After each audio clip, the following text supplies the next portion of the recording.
नमस्कार। एक बहुत बड़ी खबर है। पिछले 12 सालों में ऐसा पहली बार हुआ है कि भारत की संसद में सरकार का कोई बड़ा बिल पास नहीं हो पाया। अब हेडलाइंस तो यही कह रहे हैं कि ये महिला अधिकारों के लिए एक बहुत बड़ा झटका है। लेकिन क्या कहानी बस इतनी ही है या कुछ और भी है? चलिए आज इसी उलझी हुई कहानी को परत दर परत सुलझाते हैं। देखिए, वोटिंग के आंकड़े तो साफ हैं।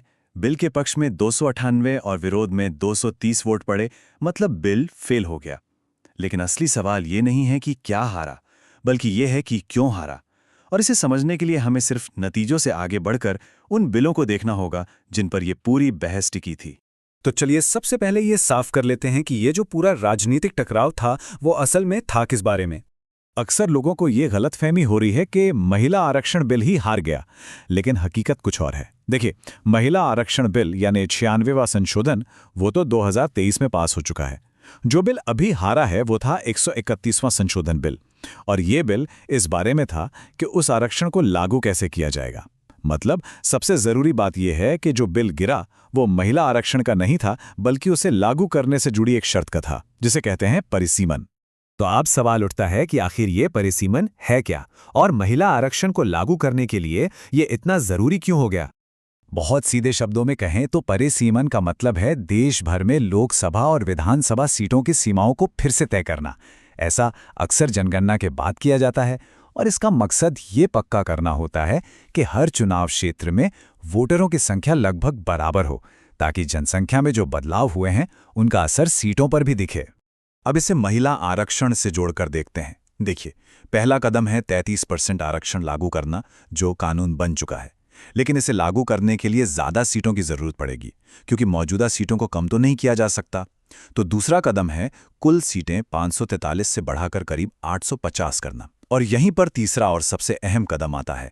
इन नई सीटों को बनाने के लिए पूरे देश का परिसीमन करना होगा, मतलब सीमाएं फिर से खींचनी होंगी। तो आप देख सकते हैं, परिसीमन के बिना महिला आरक्षण लागू ही नहीं हो सकता। ये दोनों एक दूसरे से सीधे सीधे जुड़े हुए हैं। और बस यहीं आकर ये पूरा मामला एक बड़ी राजनीतिक लड़ाई में फंस गया। लड़ाई इस बात पर नहीं थी कि आरक्षण देना है या नहीं। लड़ाई इस बात पर थी कि ये जो नया नक्शा बनेगा वो किस डेटा के आधार पर बनेगा।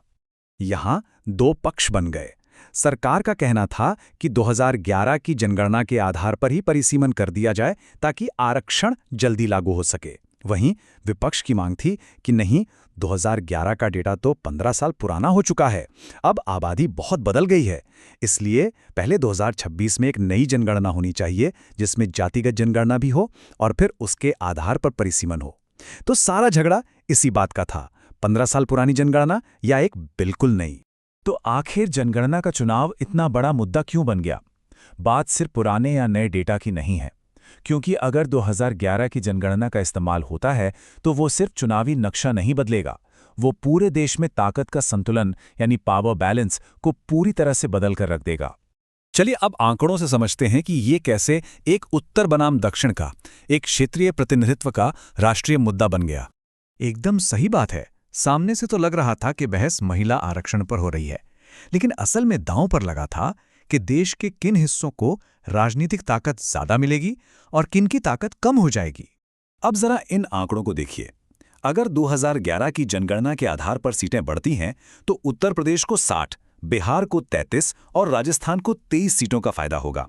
वहीं दक्षिण के राज्य तमिलनाडु को सिर्फ 12 सीटों का फायदा मिलेगा।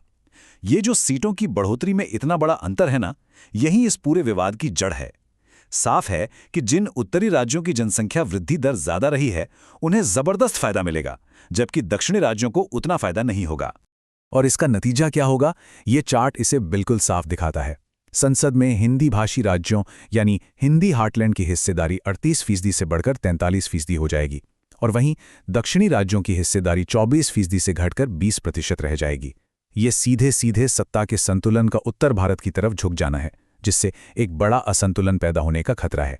तो ये तो हुई सत्ता के नक्शे की राजनीतिक लड़ाई। लेकिन चलिए वापस उस मुद्दे पर लौटते हैं जहां से ये सारी बात शुरू हुई थी, यानी महिलाओं का प्रतिनिधित्व। सिर्फ 14%। आज भारत की लोकसभा में महिला सांसदों की संख्या बस इतनी ही है।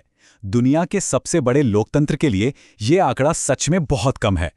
और ये भी एक दिलचस्प बात है कि अगर हम पार्टियों के हिसाब से देखें तो पश्चिम बंगाल में ममता बनर्जी की पार्टी तृणमूल कांग्रेस में महिला सांसदों का प्रतिशत सबसे ज्यादा, करीब 40% है।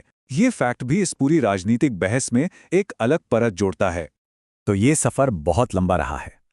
1951 में पहली लोकसभा में महिलाओं की भागीदारी सिर्फ 5% थी। 2023 में 33% आरक्षण का वादा करने वाला कानून पास हुआ और अब 2026 में उस कानून को लागू करने वाला बिल परिसीमन के संघर्ष में उलझकर हार गया। साफ है कि समान प्रतिनिधित्व तक पहुंचने का आखिरी कदम एक बहुत बड़े राजनीतिक संघर्ष में फंस गया है। और जब हम दुनिया के बाकी देशों से तुलना करते हैं तो ये आंकड़े और भी सोचने पर मजबूर करते हैं। रवांडा जैसा देश, जहां संसद में लगभग 64% महिलाएं हैं, वो तो दुनिया में सबसे आगे है, लेकिन हम अपने पड़ोसी देश पाकिस्तान से भी पीछे हैं। ये आंकड़े बताते हैं कि अभी हमें कितना लंबा रास्ता तय करना है। तो 33% आरक्षण तक पहुंचने का रास्ता बिल्कुल सीधा नहीं है। ये रास्ता अब सीधे सीधे भारत के भविष्य के राजनीतिक ढांचे की एक बुनियादी बहस से होकर गुजरता है। मतलब लैंगिक समानता का एक जरूरी कानून अब क्षेत्रीय ताकत की एक बहुत बड़ी लड़ाई का हिस्सा बन चुका है। तो सवाल ये है कि जब दांव पर पूरे देश का शक्ति संतुलन लगा हो, तो भारत में सही प्रतिनिधित्व का असली रास्ता क्या है? इस बिल की हार कहानी का अंत नहीं है, बल्कि ये एक बहुत गहरी और बड़ी कहानी की शुरुआत है। और ये कहानी भारतीय लोकतंत्र के भविष्य पर एक बहुत ही जरूरी सवाल छोड़ जाती है।